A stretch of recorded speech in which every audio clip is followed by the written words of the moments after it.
Okay, this is Orlando Wilson. What I want to talk about in this video / podcast, because we've got them going out in both formats now, is an issue I've come across over the years quite a few times.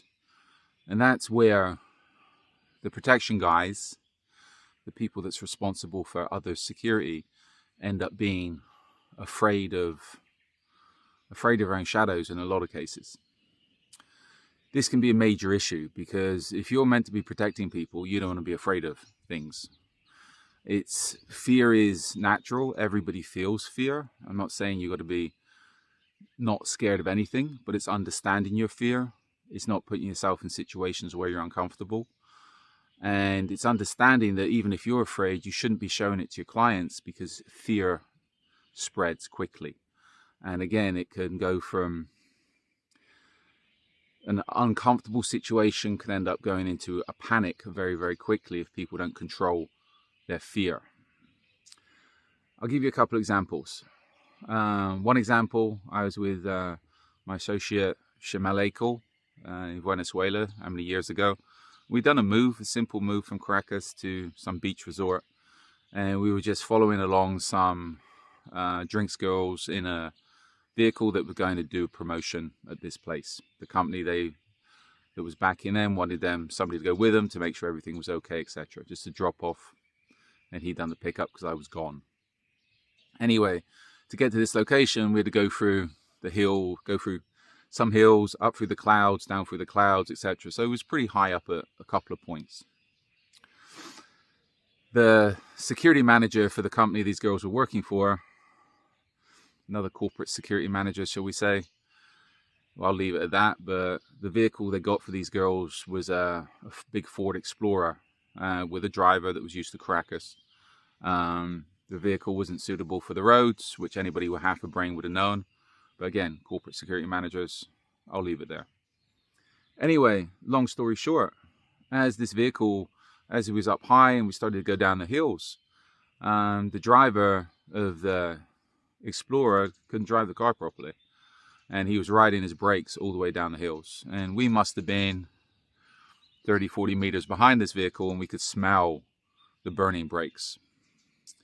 Again, coming through the clouds, etc., all the windows started to steam up on the vehicle, their vehicle. So the girls, there's 3 or 4 girls in this vehicle with the driver, and the driver's freaking out now because all the windows are misted up, the car's stinking of burning brakes, etc., etc. And again, we're on very small roads, so one small mistake and you're going, if they went off the side, then they're going to drop a few hundred feet, shall we say. So it wasn't really a difficult drive. It was just the driver didn't know what the hell he was doing and they had the wrong vehicle. But due to the driver panicking, that panic spread to the girls and they were panicking. I remember we stopped when we got off the hills and they was begging us to get into our vehicle. We never had enough space.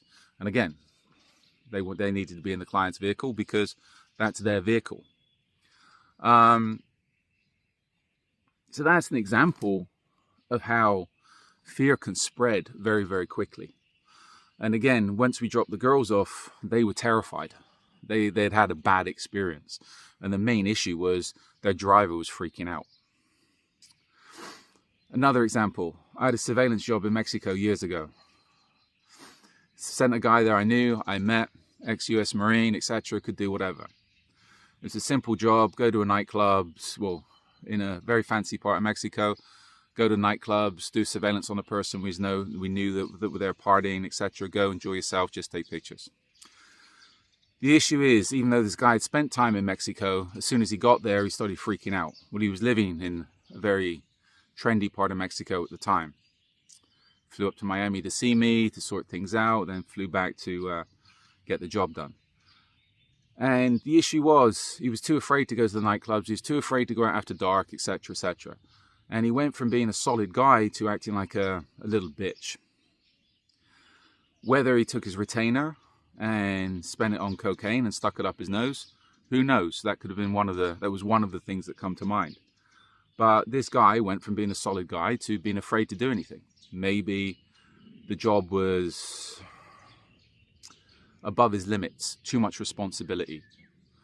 First time working by himself, which he wasn't. He had experience, but again, something fell apart, completely fell apart. And I take it there, he was too afraid to do the job. Whether he was afraid of taking pictures, he was afraid of who the client was, which he wasn't really that top, well, who the target was. He just freaked out. So this is another supposedly experienced guy that completely fell apart. This is, again, people that say you can't work alone, etc. A lot of times you have to work alone. You will be working alone. If you cannot work alone, you're no good. You'll be providing protection services alone, surveillance alone. And this is where a lot of guys, especially from military, police backgrounds, say you have to work with a team. I'm very wary of these people. Why? Because you remove them from the team. You remove them from their little kumbaya, hold hands, group hug environment, and they can't do the job properly. You have to be able to work by yourself. And again, this is where a lot of people, they might have excellent military careers, excellent police careers. Once you take them out of that environment with their, how can I put it politely? I'll put it politely, with their buddies that's there to hold their hands and their government agency support networks, once they're out there by their own, they lose it because they've never been by themselves before, and they cannot handle it's not really stress, it's not really pressure, because again, if you live in the real world, every day you're by yourself. But a lot of people, especially from institutions such as the military and police, cannot handle working by themselves. Other examples of people being afraid, and I'll jump this in from the firearms perspective.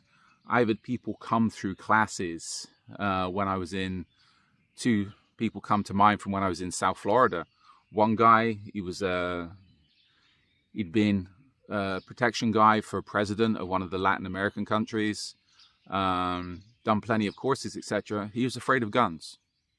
Even doing the course classes on the dry fire perspective of the classes, the familiarization, if a barrel of a weapon, pistol, shotgun was pointing towards him, he was freaking out. He couldn't handle having a barrel of a gun pointing at him, even though the gun was completely unloaded, there's no ammunition in the classroom, etc. Excuse me, the trees moving. Another guy comes to mind. Big black guy out of New York, ex-boxer, old boxer, done this, done that, done everything. Completely afraid of guns. He's one of the people that we failed on the courses because he was completely unsuitable for, if you ask me, the protection business. One, he had a stinking attitude. Two, and I think that could have been down to he was insecure in his environment, whether he wasn't comfortable dealing with white guys or dealing with me, who knows. But I remember we went to the gun range, and as soon as we walked in, he was freaking out, was terrified of guns. And another story about that guy, his company, the people that sent him on the course, when he got back to New York, said, well, where's his certification? I said, he's not getting any because he failed the course. And they were like, yeah, but we paid for the course. I said, I don't care if you paid for the course, he's failed. And I said, did he give you the letter that I gave him to give you and the certificate that had a big fail on it?